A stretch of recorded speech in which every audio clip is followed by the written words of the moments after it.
Pinangangambahan ni Senator Sherwin Gatchalian na maaaring maubos na ang pondo ng pamahalaan bilang pagtugon sa oil crisis kung mas tatagal pa ang tensyon sa Middle East. Ang kwenta kasi ng senador, 70 hanggang 80 billion pesos ang nagagastos ng pamahalaan kada buwan para rito.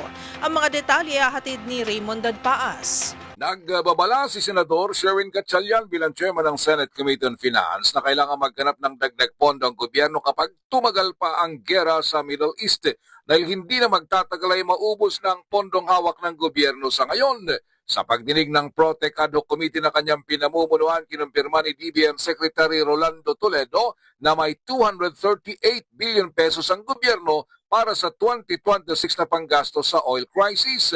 Sa pag-analisa ng team ni Gatchalian, nasa 70 to 80 billion pesos ang gastos ng pamahalaan sa loob ng isang buwan. Kaya't ang 238 billion pesos ay mauubos sa loob lamang ng 3.5 buwan. Ngayon ay naka 45 days na nagsimula ang krisis kaya't nasa 2 buwan na lang ang itatagal ng nasabing pondo. Ang takot ni Gatchalian ay kung magtatagal pa ang gusot sa Middle East ay tiyak na kakailanganin maghanap ng mapagkukuhanan ng pondo ang gobyerno. Ito ay upang may gagamitin na pang-ayuda sa mga sektor na pinakamatinding naapektuhan.